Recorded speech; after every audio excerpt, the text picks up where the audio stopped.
Hi hello ಎಲ್ಲರೂ ಹೇಗಿದ್ದೀರಾ? ನಾನಿವತ್ತು ಬೆಂಡೆಕಾಯಿ ಗೊಜ್ಜು ಹೇಗೆ ಮಾಡೋದು ಅಂತ ತೋರಿಸ್ಕೊಡ್ತೀನಿ. ತುಂಬ ಸಿಂಪಲ್ಲಾಗಿ ಕ್ವಿಕ್ಕಾಗಿ ರೆಡಿ ಆಗುತ್ತೆ. ನೋಡಿ, ನಾನು ಬೆಂಡೆಕಾಯಿನ ನೀಟಾಗಿ ತೊಳೆದು ಅದನ್ನು ನೀರಿನಂಶ ಇರೋದನ್ನೆಲ್ಲ ಒಂದು ಬಟ್ಟೆಯಲ್ಲಿ ಒರೆಸ್ಕೊಂಡು ಸ್ವಲ್ಪ ಡ್ರೈ ಆದಮೇಲೆ ಈ ಥರ ಕಟ್ ಮಾಡ್ಕೊಬೇಕು. ಯಾಕಂದರೆ ಇಲ್ಲಾಂದ್ರೆ ಅದರಲ್ಲಿ ಲೋಳೆ ಅಂಶ ಏನಿರುತ್ತೆ ಅದೆಲ್ಲ ಲೋಳೆಯಾಗಿ ಬರುತ್ತೆ, ರೆಸಿಪಿ ಚೆನ್ನಾಗಿ ಬರಲ್ಲ. ನೋಡಿ, ಅದನ್ನೆಲ್ಲ ಈ ರೀತಿ ತವ ಮೇಲೆ ಹಾಕ್ಕೊಂಡು ಚೆನ್ನಾಗಿ ಫ್ರೈ ಮಾಡ್ಕೊಂಡಿದ್ದೀನಿ. ಅದು ಸ್ವಲ್ಪ ಕಲರ್ ಚೇಂಜ್ ಆಗೋ ತನಕ, ಸ್ವಲ್ಪ ನೀರಿನಂಶ ಎಲ್ಲ ಕಡಿಮೆ ಆಗೋ ತನಕ ಚೆನ್ನಾಗಿ ಫ್ರೈ ಮಾಡ್ಕೊಳ್ಳಿ. ಇದು ಫ್ರೈ ಮಾಡಾದಮೇಲೆ ಇದನ್ನು ಎತ್ತಿಟ್ಕೊಬೇಕು. ನೀವು ಅದರಲ್ಲಿ ಲೋಳೆ ಅಂಶ ಕಡಿಮೆ ಆಗಬೇಕು ಅಂದರೆ ಇದಕ್ಕೆ ಸ್ವಲ್ಪ ಅರಿಶಿನ ಪೌಡರು ಮತ್ತು ಕುಕ್ಕಿಂಗ್ ಆಯಿಲನ್ನು ಸೇರಿಸ್ಕೊಂಡ್ರೆ ಚೆನ್ನಾಗಿ ಫ್ರೈ ಆಗುತ್ತೆ ಮತ್ತು ಲೋಳೆ ಅಂಶ ಎಲ್ಲ ತುಂಬ ಕಡಿಮೆ ಆಗುತ್ತೆ. ನೋಡಿ, ಅದೇ ರೀತಿ ನಾನು ಕೂಡ ಎಲ್ಲನೂ ಫ್ರೈ ಮಾಡಿ ಎತ್ತಿಟ್ಕೊಂಡಿದ್ದೀನಿ. ಇದು ಬೆಂಡೆಕಾಯಿ ಗೊಜ್ಜು ಚಪಾತಿ ಮತ್ತು ರೊಟ್ಟಿಗೆಲ್ಲ ತುಂಬ ಚೆನ್ನಾಗಿರುತ್ತೆ.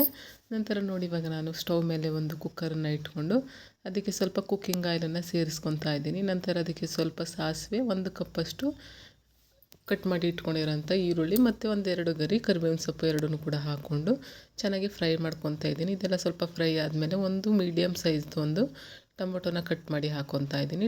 ಟೊಮೊಟೊನ ಆಪ್ಷನಲ್ಲು, ಟೊಮೊಟೊ ಹಾಕಿದ್ರೆ ಚೆನ್ನಾಗಾಗುತ್ತೆ, ನೀವು ಬೇಕು ಅಂದರೆ ಹಾಕ್ಕೊಳ್ಳಿ. ನೋಡಿ, ಎರಡು ಕೂಡ ಫ್ರೈ ಆಗಿ ಆದಮೇಲೆ ಚೆನ್ನಾಗಿ ನೋಡಿ ಈ ರೀತಿ ನಾನು ಬೆಂಡೆಕಾಯಿನ ಫ್ರೈ ಮಾಡಿ ಇಟ್ಕೊಂಡಿದ್ದೆ.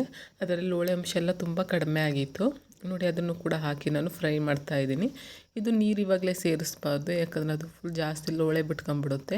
ಹಾಗಾಗಿ ನೋಡಿ, ಇದು ಸ್ವಲ್ಪ ಫ್ರೈ ಆದಮೇಲೆ ನಾವು ಅದರಲ್ಲಿ ಒಂದು ಅರ್ಧ ಭಾಗ ನಾವು ಫ್ರೈ ಮಾಡಿದಾಗಲೇ ಚೆನ್ನಾಗಿ ಬೆಂದಿರುತ್ತೆ.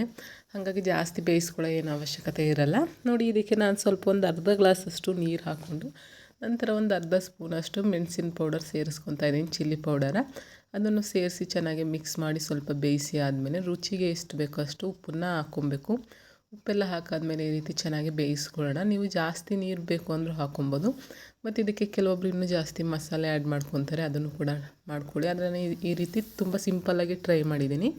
ತುಂಬ ಚೆನ್ನಾಗಿರುತ್ತೆ, ಟೇಸ್ಟ್ ವೈಸು ಕೂಡ ತುಂಬ ಚೆನ್ನಾಗಿರುತ್ತೆ ಮತ್ತು ಸಿಂಪಲ್ಲಾಗಿ ಬೇಗ ಆಗೋ ರೆಸಿಪಿ ಇದು. ನೋಡಿ, ಎಲ್ಲನೂ ಹಾಕಾದ್ಮೇಲೆ ಈ ರೀತಿ ಫ್ರೈ ಮಾಡಿಕೊಂಡು ಚೆನ್ನಾಗಿ ಇನ್ನೂ ಸ್ವಲ್ಪ ಹೊತ್ತು ಬೇಯಿಸ್ಕೊಂಡೆ. ನಂತರ ರುಚಿ ನೋಡಿ, ಸ್ವಲ್ಪ ಉಪ್ಪು ಎಷ್ಟು ಬೇಕು ಅಂತ ಉಪ್ಪನ್ನು ಆ್ಯಡ್ ಮಾಡಿಕೊಂಡ್ರೆ ಫೈನಲಿ ಬೆಂಡೆಕಾಯಿ ಗೊಜ್ಜು ರೆಡಿ ಆಗುತ್ತೆ. ತುಂಬ ಚೆನ್ನಾಗಿರುತ್ತೆ. ನೀವು ಕೂಡ ಟ್ರೈ ಮಾಡಿ, ಹೇಗೆ ಬಂತು ಅಂತ ನನಗೆ ಕಮೆಂಟ್ ಮಾಡಿ ತಿಳಿಸಿ. ಮತ್ತು ನನ್ನ ವೀಡಿಯೋಸ್ ಇಷ್ಟ ಆದರೆ ನಿಮ್ಮ ಫ್ರೆಂಡ್ಸ್ ಆ್ಯಂಡ್ ಫ್ಯಾಮಿಲಿಗೂ ಕೂಡ ಶೇರ್ ಮಾಡಿ. ಹೀಗೆ ನನ್ನ ವೀಡಿಯೋಸ್ ಎಲ್ಲ ನೋಡ್ತಾಯಿರಿ, ಸಪೋರ್ಟ್ ಮಾಡ್ತಾಯಿರಿ. Thank you.